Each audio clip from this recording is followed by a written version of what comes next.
ആഭ ധ്യാന കേന്ദ്രത്തിൻ്റെ ആഭിമുഖ്യത്തിൽ ഷെക്കൈന മിനിസ്ട്രി നടത്തുന്ന മഹത്വത്തിൻ സാന്നിധ്യം എന്ന ആത്മീയ ശുശ്രൂഷയിലേക്ക് ഷാലോം ടി വിയിലെ എല്ലാ പ്രേക്ഷകരെയും ഞാൻ സ്വാഗതം ചെയ്യുകയാണ്. ക്രൈസ്തവ വിശ്വാസത്തിൻ്റെ അടിസ്ഥാന ശിലയാണ് യേശു മരണത്തെ തോൽപ്പിച്ച് ഉയർത്തെഴുന്നേറ്റു എന്നുള്ള ചരിത്ര സത്യം. അതുകൊണ്ട് തന്നെ ആദിമസഭയിൽ ക്രൈസ്തവ വിശ്വാസികളെ വിളിച്ചിരുന്ന ഒരു പേരാണ് അവർ ഈസ്റ്റർ ജനതയായി. They are an Easter people. എന്നെ ശ്രവിക്കുന്ന നിങ്ങളോടും എനിക്ക് ആഹ്വാനം ചെയ്യാനുള്ളത്, വിശ്വാസത്തിൽ നമുക്കേവർക്കും ഈസ്റ്റർ ജനതയാകാം. വിശുദ്ധ പൗലോസ് ശ്ലീഹ കൊരിന്ത്യക്കാർക്ക് എഴുതിയ 1-ാം ലേഖനത്തിലെ 15-ാമത്തെ അധ്യായത്തിൽ 14-ാം വാക്യത്തിൽ ഇപ്രകാരം പറയുന്നുണ്ട്: ക്രിസ്തു ഉയർത്തെഴുന്നേറ്റിട്ടില്ലായിരുന്നു എങ്കിൽ ഞങ്ങളുടെ പ്രസംഗവും നിങ്ങളുടെ വിശ്വാസവും വ്യർത്ഥമാകുമായിരുന്നു.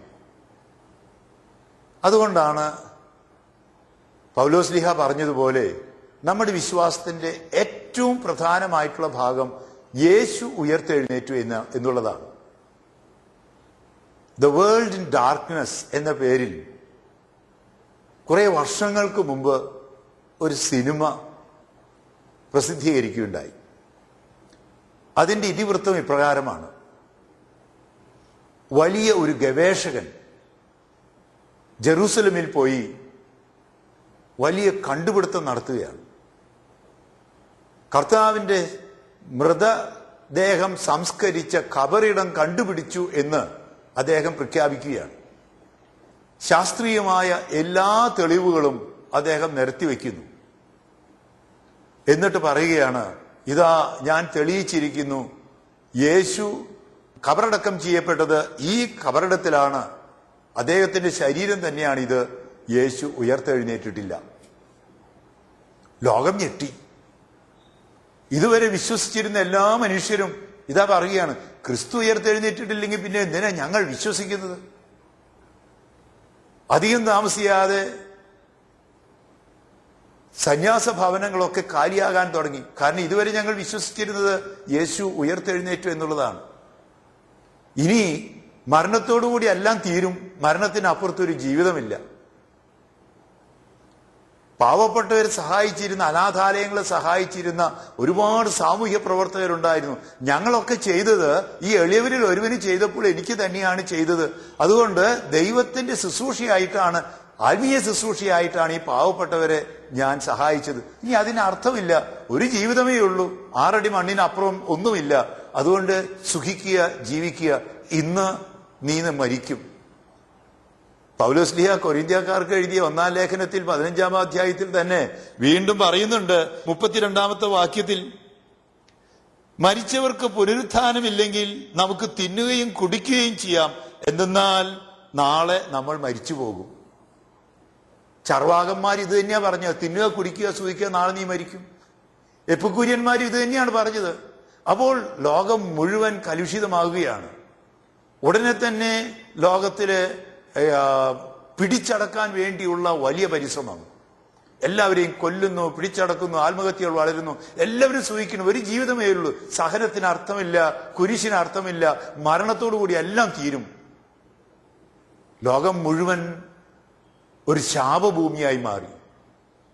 വർഷങ്ങൾ കഴിഞ്ഞു, പ്രതീക്ഷയില്ലാത്ത മനുഷ്യൻ. ഈ ശാസ്ത്രജ്ഞൻ അവസാനമായപ്പോൾ വീണ്ടും പത്രസമ്മേളനം വിളിച്ചു പറയുകയാണ്, ലോകം ഇതാ നശിക്കുന്നു. ഞാൻ കണ്ടുപിടിച്ചു എന്ന് പറയുന്നത് വലിയൊരു നുണയാണ്.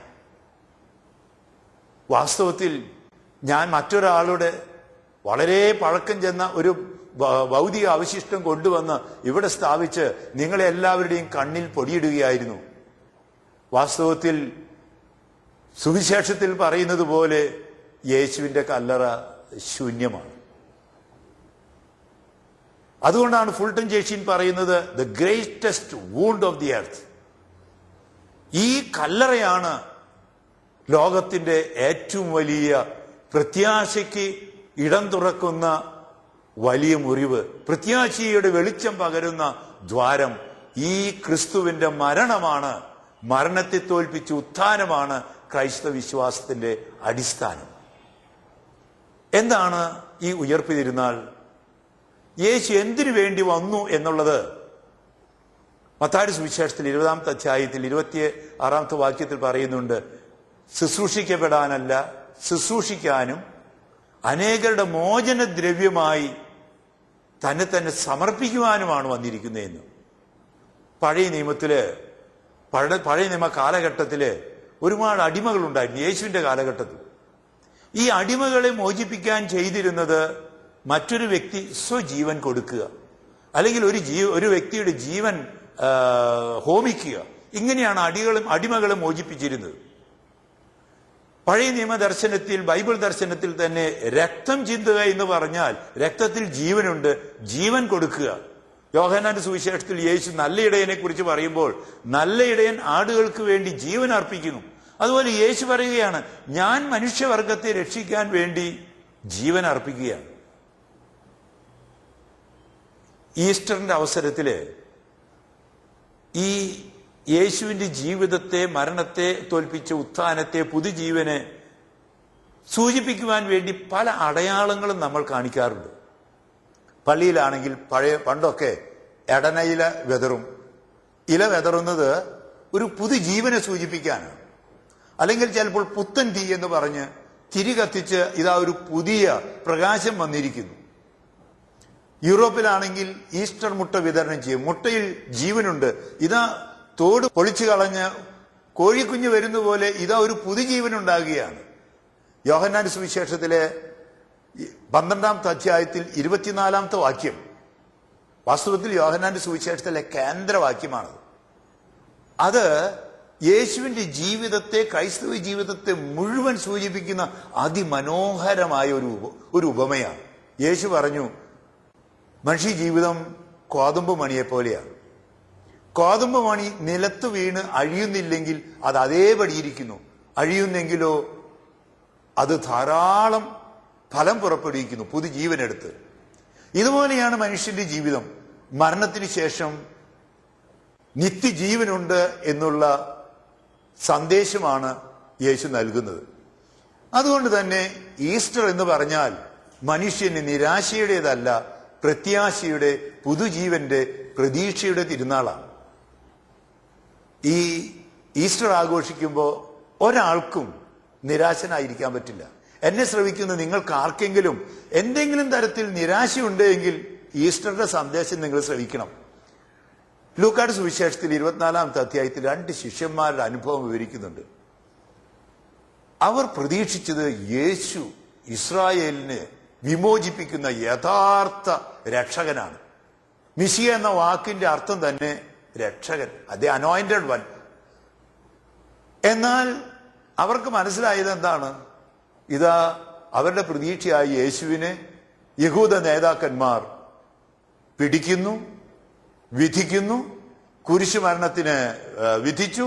അവസാനം കുരിശിൽ 2 കള്ളന്മാരുടെ മധ്യേ തൂങ്ങി മരിക്കുന്നു, കബറടക്കുന്നു. യേശു പറഞ്ഞു, ലൂക്കായുടെ സുവിശേഷത്തിലെ അവസാനത്തെ അധ്യായത്തിൽ വായിക്കുന്ന പോലെ, നിങ്ങൾ ഉന്നതങ്ങളിൽ നിന്നുള്ള ശക്തി സംഭരിക്കുന്നത് വരെ നിങ്ങൾ ജെറൂസലമിൽ വസിക്കണം. യേശു 3 പ്രാവശ്യം മുൻകൂട്ടി പ്രവചിച്ചിരുന്നു. മത്തായി സുവിശേഷം 16, 17, 20 അധ്യായങ്ങളിൽ എനിക്ക് പോകേണ്ടത് ജെറൂസലമിലാണ്, അവിടെ ചെന്നു കഴിഞ്ഞാൽ പീഡകൾ സഹിക്കേണ്ടി വരും, മരിക്കേണ്ടി വരും, എന്നാൽ 3-ാം ദിവസം ഉയർത്തെഴുന്നേൽക്കും. ഇതൊക്കെ പഠിപ്പിച്ചിട്ട് ഈ ശിഷ്യന്മാർ ജെറൂസലമിൽ നിന്നില്ല. ഉയർത്തെഴുന്നേറ്റു എന്ന് കേട്ടിട്ട് പോലും അവർക്ക് വിശ്വസിക്കാൻ പറ്റില്ല. ഈ 2 ശിഷ്യന്മാർ ഉന്നത മലയായിട്ടുള്ള ജെറൂസലമിൽ അവിടെ വസിക്കാതെ, യേശുവിന്റെ കൽപ്പനകൾ പാലിക്കാതെ സ്വന്തം ഇഷ്ടമനുസരിച്ച് അവർ എമ്മാവുസിലേക്ക് പോവുകയാണ്. ജീവിതത്തിൽ പ്രതീക്ഷകളില്ലാത്ത, ശരിക്കും വിശ്വാസമില്ലാത്ത മനുഷ്യര് ഈ 2 ശിഷ്യന്മാരെ പോലെയാണ്. യേശു മുൻകൂട്ടി പറഞ്ഞത് വിശ്വസിക്കാനാവില്ല. കുറച്ച് രോഗം വരുമ്പോൾ, സഹനം വരുമ്പോൾ, ദുഃഖം വരുമ്പോൾ അവരൊക്കെ ഈ എമ്മാവു ശിഷ്യന്മാരെ പോലെ പറഞ്ഞത് വിശ്വസിക്കാനാവില്ല. ഉയർപ്പ് ഞായറാഴ്ച രാവിലെ ഏതാനും സ്ത്രീകൾ അവിടെ പറഞ്ഞു, ദേ പറഞ്ഞതുപോലെ, മുൻകൂട്ടി പ്രവചിച്ച പോലെ യേശു ഉയർത്തെഴുന്നേറ്റു. അതും വിശ്വസിക്കാൻ പറ്റിയില്ല. അപ്പോൾ പ്രതീക്ഷയുടെ പല കാര്യങ്ങളും പറഞ്ഞിട്ടും വിശ്വസിക്കാൻ പറ്റാതെ സ്വന്തം ശക്തിയിൽ ആശ്രയിച്ച് അവർ ഇറങ്ങിത്തിരിക്കുകയാണ്. എവിടേക്ക്? എമ്മാവുസിലേക്ക്. പകലാണ് അവർ പോയത്. എന്നാൽ യേശു ഒരാളെയും തള്ളിക്കളയില്ല. ഇങ്ങനെ സ്വന്തം വഴിക്ക് പോകുന്ന ആ ശിഷ്യന്മാരുടെ കൂടെ യേശു നടക്കുകയാണ്. വഴിയിൽ കൂടെ നടന്നു കഴിഞ്ഞപ്പോൾ ചോദിച്ചു, നിങ്ങൾ എന്തിനെക്കുറിച്ചാണ് സംസാരിക്കുന്നത്? ലൂക്കായുടെ സുവിശേഷം 24-ാമത്തെ അധ്യായം. അപ്പോൾ ചോദിക്കുകയാണ്, മനസ്സിലായില്ലേ? ജെറൂസലമിൽ നടന്ന സംഭവ വികാസങ്ങളെ കുറിച്ച് തന്നെ. ഇതാ വലിയൊരു പ്രവാചകൻ ജനിച്ചു, അവനായിരിക്കും രക്ഷകൻ എന്ന് വിചാരിച്ചു, അവനിൽ ഞങ്ങൾ വിശ്വസിച്ചു, അവരുടെ കൂടെ നടന്നു. എന്നാൽ ഇപ്പോൾ ഇതാ അവൻ മരണശിക്ഷയ്ക്ക് വിധിക്കപ്പെട്ടു, മരിച്ചു, കബറടക്കപ്പെട്ടു. ഇപ്പോൾ പറയുന്നു ഉയർത്തെഴുന്നേറ്റു എന്ന്. യേശു അവരെ വിളിച്ച ഒരു പേരുണ്ട്. വിശ്വാസം ത്യജിച്ച് സ്വന്തം പദ്ധതികളുമായി നിരാശയിലൂടെ നടന്നു പോകുന്ന മനുഷ്യരെ യേശു വിളിച്ചത് ഈ എമ്മാവു ശിഷ്യന്മാരെ വിളിച്ച പോലെയാ. എന്താണ്? ഭോഷന്മാരെ എന്ന്, ഹൃദയം മന്ദീഭവിച്ചവരെ എന്ന്. ദൈവത്തിന്റെ വചനങ്ങൾ, തിരുവചനങ്ങൾ വിശ്വസിക്കാതെ പോയ ആ എമ്മാവു ശിഷ്യന്മാരെ പോലെ നമ്മളും പലപ്പോഴും ഹൃദയം മന്ദീഭവിച്ചവരാണ്. യേശു കൂടെ നടന്നു, വചനം പങ്കുവെച്ചു, അവരോട് പഴയ നിയമങ്ങളെല്ലാം, പഴയ നിയമ പ്രവചനങ്ങളെല്ലാം പറഞ്ഞു. യേശു മുൻകൂട്ടി പറഞ്ഞിട്ടുണ്ടായിരുന്നു, മരുഭൂമിയിൽ മോശ പിത്തള സർപ്പത്ത് ഉയർത്തിയതുപോലെ താനും ഉയർത്തപ്പെടണം. യോഹന്നാന്റെ സുവിശേഷത്തിൽ 3-ാമത്തെ അധ്യായത്തിലും 12-ാമത്തെ അധ്യായത്തിലും യേശു ഇങ്ങനെ ഉയർത്തപ്പെടണം. ഞാൻ ഭൂമിയിൽ നിന്ന് ഉയർത്തപ്പെടുമ്പോൾ ലോകത്തെ മുഴുവൻ ആകർഷിക്കും. കുരിശുമരണത്തെക്കുറിച്ചാണ് പറഞ്ഞത്. ഇതൊക്കെ വ്യാഖ്യാനിച്ചു പോയി. എന്നിട്ടും ഈ ശിഷ്യന്മാർ യേശുവിനെ തിരിച്ചറിഞ്ഞില്ല. ഇന്നും യഥാർത്ഥ ക്രൈസ്തവ വിശ്വാസം, കത്തോലിക്ക വിശ്വാസം, യേശുവിന്റെ ഉത്ഥാനത്തെ വിശ്വസിക്കാത്ത ഒരുപാട് മനുഷ്യരെ പോലെ തന്നെയാണ് അവര്. രാത്രിയാകാറായി, യേശു മുന്നോട്ട് പോകുന്നതായി, വീണ്ടും അകന്നു പോകുന്നതായി അവർക്ക് തോന്നി. അവർ പറഞ്ഞു, നാഥ ഞങ്ങളോടൊപ്പം വസിക്കണമേ. ഈസ്റ്ററിന്റെ സന്തോഷവും സമാധാനവും ജീവിതത്തിൽ പ്രതീക്ഷയും ലഭിക്കണമെങ്കിൽ എന്നെ ശ്രവിക്കുന്ന നിങ്ങളോട് എനിക്ക് പറയാനുള്ളത്, എമ്മാവു ശിഷ്യന്മാരെ പോലെ നിങ്ങളും ഞാനും പറയണം, യേശുവേ, ദൈവമേ, ഞങ്ങളോടൊപ്പം വസിക്കണമേ. നമ്മുടെ പ്രാർത്ഥനയുണ്ടെങ്കിൽ, യാചനയുണ്ടെങ്കിൽ യേശു കൂടെ വസിക്കും. യോഹന്നാന്റെ സുവിശേഷത്തിൽ 4-ാമത്തെ അധ്യായത്തിൽ സമറിയാക്കാരി യേശുവിനോട് പറഞ്ഞു, ഞങ്ങളോടൊപ്പം വസിക്കണമേ. 2 ദിവസമേ വസിച്ചുള്ളൂ. അവർ യേശു വിശ്വസിച്ചു. ഈ എമ്മാവു ശിഷ്യന്മാരുടെ കൂടെ യേശുവിനോട് വസിക്കാൻ പറഞ്ഞു. യേശു ആ രാത്രിയിൽ താമസിച്ചു. യേശു അപ്പമെടുത്ത് വാഴ്ത്തി മുറിച്ച് അവർക്ക് കൊടുത്തു. ഉടനെ അവരുടെ കണ്ണ് തുറക്കപ്പെട്ടു, അവർക്ക് കാഴ്ച ലഭിച്ചു, അവർ യേശുവിനെ തിരിച്ചറിഞ്ഞു. പരിശുദ്ധ കുർബാനയിൽ ഇന്നും നമുക്ക് യേശു തന്നെ തന്നെ വിഭജിച്ച് തരുന്നുണ്ട്. പെസഹ വ്യാഴാഴ്ച നടന്നത് അത് തന്നെയാണ്. ഇന്നും ഇത് തന്നെയാണ് സംഭവിക്കുന്നത്. യേശു നമുക്ക് തന്നെ തന്നെ മുറിച്ചു തരുന്നുണ്ട്. വചനത്തിന്റെ രൂപത്തിൽ, അപ്പത്തിന്റെ രൂപത്തിൽ, കൂട്ടായ്മയുടെ രൂപത്തിൽ, പരിശുദ്ധാത്മാവിനെ നൽകിക്കൊണ്ട് ഈ പാവപ്പെട്ടവരെ സഹായിക്കുന്ന വഴി യേശു തന്നെ തന്നെ നമുക്ക് തരുന്നുണ്ട്. നമുക്ക് ഉൾക്കാഴ്ച കിട്ടണം, യേശു വിശ്വസിക്കണം. അവർക്ക് കാഴ്ച ലഭിച്ചു. ഉടനെ മനസ്സിലായി, ഞങ്ങൾ യേശു പറഞ്ഞ വചനങ്ങൾ വിശ്വസിച്ചില്ല. ബൈബിൾ പറയുകയാണ്, ലൂക്കായുടെ സുവിശേഷത്തിൽ 24-ാമത്തെ അധ്യായത്തില്, അവർ അവന് തിരിച്ചറിഞ്ഞെങ്കിലും യേശു അവിടെ നിന്ന് അപ്രത്യക്ഷനായി. അവർക്ക് പിന്നെ യേശുവിനെ മനുഷ്യരൂപത്തിൽ വേണ്ട, അപ്പത്തിന്റെ രൂപത്തിൽ, വചനത്തിന്റെ രൂപത്തിലുള്ള യേശുവിനെ അവർ തിരിച്ചറിഞ്ഞു. അവർക്ക് തെറ്റുപറ്റിയെന്ന് മനസ്സിലായി. അവർ തിരികെ പോയി. രാത്രിയായിട്ടാണ് തിരിച്ചു പോയത്. പകൽ സഞ്ചരിച്ചിട്ടുണ്ടെങ്കിലും അവർക്ക് ഉൾക്കാഴ്ച ഉണ്ടായിരുന്നില്ല. അപ്പം മുറിച്ചപ്പോൾ, വചനം പങ്കുവെച്ചപ്പോൾ അവർക്ക് ഉൾക്കാഴ്ചയുണ്ടായി. അവർ സ്വയം പ്രകാശമായി. അവർ തിരിച്ച് ജെറൂസലേമിലേക്ക് പോയി. കൂട്ടായ്മയിൽ, പത്രോസിന്റെയും ശിഷ്യന്മാരുടെയും കൂട്ടായ്മയിലെത്തി, സഭാ കൂട്ടായ്മയിലെത്തി. ഈസ്റ്റർ നമുക്ക് നൽകുന്ന സന്ദേശം ഈ സഭാ കൂട്ടായ്മയിലേക്ക് വരണമെന്നാണ്. അപ്പോൾ അവർ പറഞ്ഞിരുന്നത് എന്താണ്? യേശു ഉയർത്തെഴുന്നേറ്റു, പ്രത്യക്ഷപ്പെട്ടിരിക്കുന്നു. പ്രിയപ്പെട്ടവരെ, ഈ ഉയർപ്പ് തിരുനാൾ നമുക്ക് നൽകുന്ന സന്ദേശം ഇതാ, യേശു നമ്മളോട് കൂടെ ഇന്നും വസിക്കുന്നുണ്ട്. യേശു പറഞ്ഞു, യുഗാന്ത്യം വരെ എന്നും ഞാൻ നിങ്ങളോട് കൂടി ഉണ്ടായിരിക്കും. മത്തായിയുടെ സുവിശേഷത്തിലെ അവസാനത്തെ അധ്യായം, അവസാനത്തെ വാക്യം. ഈ യേശുവിനെ കണ്ടെത്താൻ, ഇന്ന് യേശുവിനെ കണ്ടെത്താനുള്ള മാർഗവും അവിടുന്ന് പറഞ്ഞു തന്നു. യോഹന്നാൻ സുവിശേഷത്തിൽ 6-ാമത്തെ അധ്യായത്തിൽ 63-ാമത്തെ വാക്യത്തിൽ കാണുന്ന പോലെ ആത്മാവും ജീവനുമായ യേശുവിന്റെ വചനത്തിൽ നാം വിശ്വസിച്ചാൽ തീർച്ചയായിട്ടും നമുക്കും യേശുവിനെ കണ്ടെത്താനാകും. ഇന്നത്തെ മനുഷ്യനും ഈ എമ്മാവ് ശിഷ്യന്മാരെ പോലെ വലിയ വലിയ കാര്യങ്ങളൊക്കെ പറഞ്ഞ് അവസാനം പ്രതീക്ഷയില്ലാത്തവരാണ്. എന്തിനാ ജീവിക്കുന്നേ എന്നറിയില്ല. നേരത്തെ സൂചിപ്പിച്ചതുപോലെ ചർവാകന്മാരെ പോലെ തിന്നുക, സൂഹിക്കുക, നാളെ നീ മരിക്കും. മൃഗത്തെ പോലെയാണ് മനുഷ്യൻ. മൃഗങ്ങൾക്ക് എങ്ങനെയാണ്? മൃഗതൃഷ്ണ, അവന് തിന്നണം, കുടിക്കണം, ഉറങ്ങണം, രമിക്കണം, അവ പിടിച്ചടക്കണം. ഇത് മാത്രമേ ഉള്ളൂ അവന്റെ ജീവിതത്തിൽ ലക്ഷ്യം. എന്നാൽ യേശു പറഞ്ഞു, മനുഷ്യൻ വെറും മൃഗമല്ല, ബുദ്ധിയുള്ള മൃഗം മാത്രമല്ല, അവൻ ആത്മാവുള്ള മൃഗമാണ്. ദൈവത്തിന്റെ ഛായയിൽ സൃഷ്ടിക്കപ്പെട്ട മനുഷ്യൻ 6 അടി മണ്ണോടുകൂടി തീരാനുള്ളതല്ല. യോഹന്നാൻ സുവിശേഷത്തിൽ 14-ാമത്തെ അധ്യായത്തിൽ യേശു തന്റെ മരണത്തെക്കുറിച്ച് പറഞ്ഞു.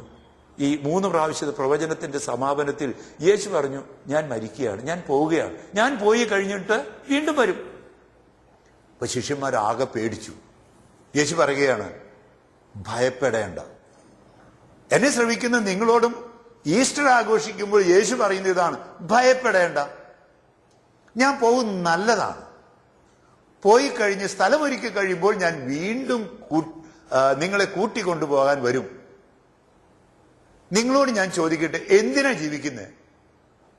ചർവാകന്മാർ പറയും തിന്നുക, കുടിക്കുക. നിരീശ്വരവാദികൾ പറയും 6 അടി മണ്ണോടുകൂടി എല്ലാം തീരും, അതുകൊണ്ട് 6 അടി മണ്ണ് വരെ സുഖമായിട്ട് ജീവിക്കുക, മരിക്കുന്നത് വരെ, മരിക്കാനായി ജനിച്ചവൻ ഞാൻ. എന്നാ യേശു പറഞ്ഞു, നീ ജീവിക്കുന്നത് ദൈവത്തിന്റെ ഛായയിലും സാദൃശ്യത്തിലും സൃഷ്ടിക്കപ്പെട്ട നീ ജീവിക്കുന്നത് എന്നോടൊപ്പമായിരിക്കാനാണ്.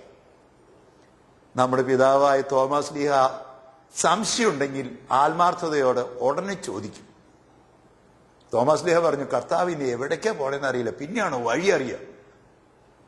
യേശു കൃത്യമായിട്ട് ഉത്തരം പറഞ്ഞു. എന്താണ്? യോഹന്നാൻ സുവിശേഷം 14-ാമത്തെ അധ്യായം 6-ാം വാക്യം, ഞാനാകുന്നു വഴിയും സത്യവും ജീവനും, ഞാൻ വഴിയല്ലാതെ ആരും പിതാവിന്റെ ഭവനത്തിൽ എത്തുകയില്ല. അല്ലയോ മനുഷ്യ, ദൈവത്തിന്റെ ഛായയിൽ സൃഷ്ടിക്കപ്പെട്ട നീ ജീവിക്കുന്നത് എന്തിനാ? പിതാവിന്റെ ഭവനത്തിൽ എത്താൻ. അതാണ് പറഞ്ഞത്, ഞാൻ നിങ്ങളെ വീണ്ടും കൂട്ടിക്കൊണ്ടുപോകാൻ വരും. ഞാനായിരിക്കുന്നിടത്ത് പിതാവിന്റെ ഭവനത്തിൽ നിങ്ങളുമായിരിക്കണം. അതിന്റെ സാക്ഷ്യമാണ്, ഉറപ്പാണ്, മുദ്രണമാണ് യേശുവിന്റെ ഉത്ഥാനം.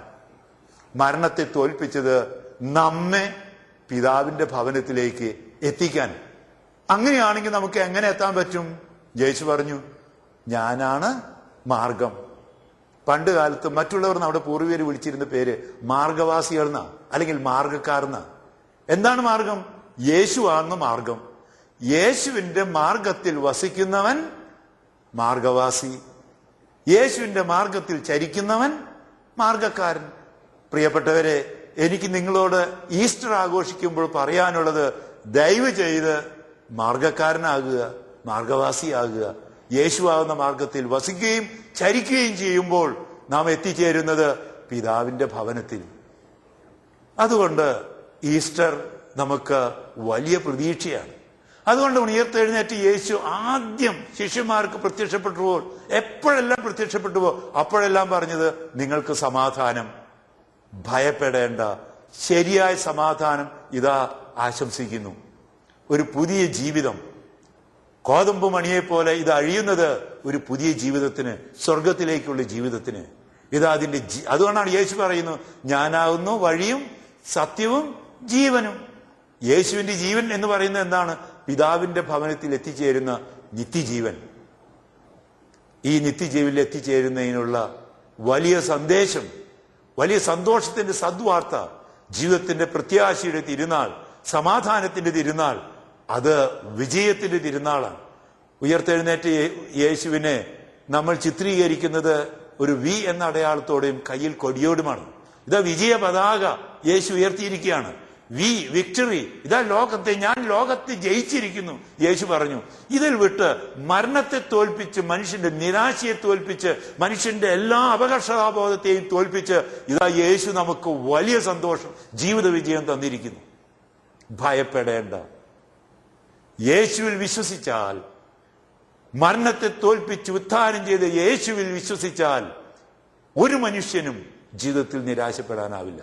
എത്ര കുരിശ് വന്നോട്ടെ, എത്ര രോഗം വന്നോളട്ടെ, എത്ര നിരാശ വന്നോട്ടെ, എത്ര നഷ്ടബോധം വന്നോട്ടെ, യേശു പറഞ്ഞു, മത്തായി സുവിശേഷത്തിൽ 16:24 വായിക്കുന്ന പോലെ, നിങ്ങൾ എന്റെ പിന്നാലെ വരാൻ ആഗ്രഹിക്കുന്നെങ്കിൽ സ്വയം പരിത്യജിക്കുക, കുരിശെടുക്കുക, എന്റെ പിന്നാലെ വരിക. പക്ഷെ യേശു പറയുകയാണ്, അത് വിജയത്തിലേക്കാണ്, നിത്യജീവനിലേക്കാണ്, ജീവിതത്തിന്റെ പൂർണ്ണതയിലേക്കാണ്. അല്ലയോ മനുഷ്യ, നീ എന്തിനു ജീവിക്കുന്നു എന്ന ചോദ്യത്തിന്റെ ഉത്തരമാണ് ഈസ്റ്റർ. നാം എല്ലാവരും മരണത്തെ തോൽപ്പിച്ച് പിതാവിന്റെ ഭവനത്തിൽ ഒരു ദിവസം എത്തിച്ചേരേണ്ടതാണ് എന്നുള്ള സന്ദേശമാണ് ഈസ്റ്റർ. നിങ്ങൾക്ക് പ്രത്യാശയുടെ, സമാധാനത്തിന്റെ, സന്തോഷത്തിന്റെ, ജീവിത വിജയത്തിന്റെ, ഒരു പുനർജീവിതത്തിന്റെ, പാപത്തിന്റെ ജീവിതത്തിന് മരിച്ച് ദുഃഖവെള്ളി കഴിഞ്ഞ്, അന്ധകാരം കഴിഞ്ഞ് പ്രകാശപൂർണമായ ഒരു ഉയർപ്പ് ഞായർ ഇതാ വരുന്നതിന്റെ ആ പ്രകാശത്തിന്റെ തിരുനാൾ ആശംസകൾ ഞാൻ നേരുന്നു.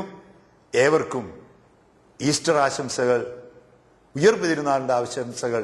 ഉത്ഥിതനായ യേശു നിങ്ങളെയും നിങ്ങളുടെ പ്രിയപ്പെട്ടവരെയും നിങ്ങളുടെ എല്ലാ പ്രവർത്തനങ്ങളെയും അനുഗ്രഹിക്കട്ടെ, ആശീർവദിക്കട്ടെ ഞാൻ പ്രാർത്ഥിക്കുന്നു. Happy Easter. ദൈവം അനുഗ്രഹിക്കട്ടെ.